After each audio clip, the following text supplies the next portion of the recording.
Thanks to everyone who have subscribed. If you have not, please do. And thanks for coming out here. I really appreciate you.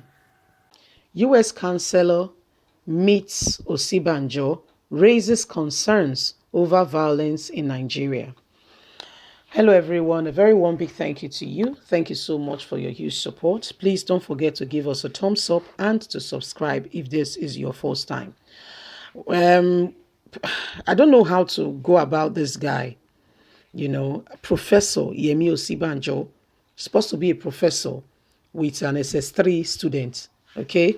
And apparently the SS3 students seem to have clamped the wings of the professor.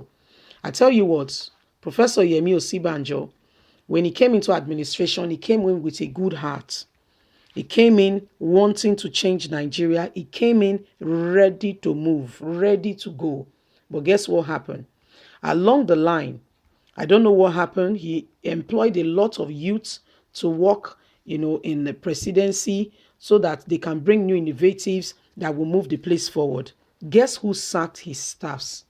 Yes, your guess is as good as mine. Later, Bakari clamped the vice president wings. So I got to understand later that the position of the vice president is more ceremonial than you are thinking vice president. So please listen, going forward, the presidential candidate, the governorship candidate is who you should look at. Don't think that the professor is associated with him, a Christian is associated with him, a pastor is associated with him, so they will do well. No, it's fallacy. Let's get on to the news and continue with all the details. U.S. Counsellor meets Osinbajo, raises concerns over violence in Nigeria. A United States Representative Counsellor T. Otrill has met with Vice President Yemi Osinbajo on the ongoing violence in Nigeria as a result of the agitation over police brutality. The meeting was part of the previous scheduled delegations, which included Assistant Secretary Robert Destrel and Assistant Secretary Dennis Natel, to raise U.S. concerns about the ongoing violence in Nigeria, human rights, religious freedom, human trafficking in person, and to hear from senior Nigerian government officials how they are addressing these issues. See, I might just send this message out there. I might just put it on there first. We'll continue. The news plenty. But let me just say something here. Please, when you guys are coming to find out facts, don't go to these people. They lie conveniently with both sides of the mouth. So just to put it out there. An American government official spokesman, Margot, in a statement expressed the United States condemnation of the use of excessive force by military forces who fired at unarmed protesters in Lagos. He also expressed condolences to the victims of those shootings and urged the government of Nigeria to abide by its commitment to hold those responsible accountable under the law.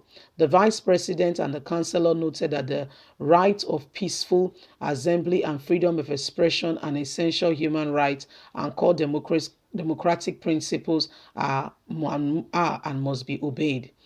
Councillor Bachiril and Vice President Osinbajo emphasized the importance of U.S. and Nigerian collaboration on common goals of improving security operation, strengthening economic partnership to foster mutual prosperity, and state the obvious as relevant.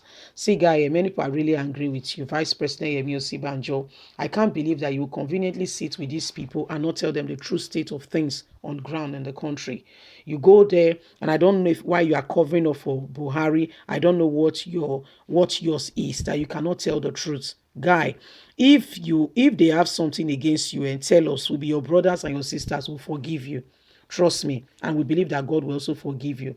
Rather than allowing them to keep you, you know what is called blackmail, Whatever it is that they have against you is called blackmail. That use of that thing is called blackmail. And when you allow them to continue to use against you, there is no way out. You will continue to dip yourself in the hole. Because I don't understand why you, a Christian, a pastor, cannot stand up for the common man on the street. I believe even before you became a pastor, or even before you became a vice president, or why you were a pastor before you became a vice president, or after you have become a vice president. You have preached a message on the book of Esther. What happened to Esther? Esther became queen and became, relaxed and felt nothing can happen. But guess what the uncle told her when they told them that we're going to destroy the Jews? He said, if you don't rise up and do something now, help will come from somewhere. And that's the story of Nigeria.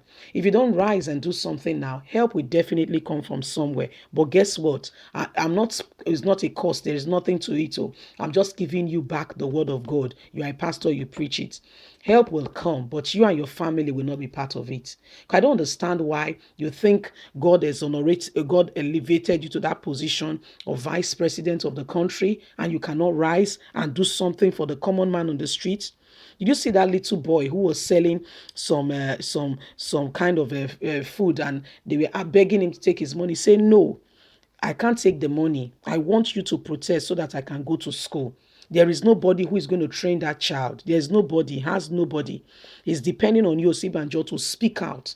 To speak out for the common Nigerian man on the street is depending on you to arise. You had US people come to you to ask, and you're not saying anything. Shame. Shame. Is very sad, okay? It's very sad, and I'm really saddened by what I'm saying now. I mean, but it is what it is. It is what it is. You see, I mean, I can't even just begin to imagine what's going on in people's hearts and in their minds with regards to your activity, with regards to the way you've comported yourself, with regards to the way you have been carrying out and you've been going. I can't even begin to imagine that you have not shown true leadership. Yes, to Nigerians, I can't get it. I'm trying to pitch my head around it, and I don't know if you have counselors around you, who could tell you the truth, who could call you and say, I don't know, I'm just very saddened at your actions. We expected more from you, and we've not gotten that at all. We've actually been disappointed. We feel more disappointed than you can ever imagine. You allow that Fulani boy to control you and to just disdain you, and you do nothing. You say nothing to Nigerians. You don't tell us the truth. Shame, big shame, big shame. But the truth of the matter is, help will definitely come. This country will return again. Help will come. But the truth is, I don't know what will happen. Just like they told Mordecai, I told Esther, I'm telling you, I don't know what will happen to you and your family, because it's not a curse, no. I'm not saying anything to you. I'm just telling you that we are disappointed, very disappointed. For me, I'm not speaking for anybody. I'm speaking for myself. In 2015, I voted for you guys because of you. Osinbajo, I did not vote for Buhari. I did not grow up knowing who he was. My parents told me about his regime, and they said never again. But when we saw the combination, everybody saw, they said, okay, a pastor is with him, a Christian, a professor, So that was why I voted, because I was about the age of voting when all this started. So, I mean, you've disappointed me, and I want to believe it's the same for many Nigerians. Guys, leave us a comment. God bless you.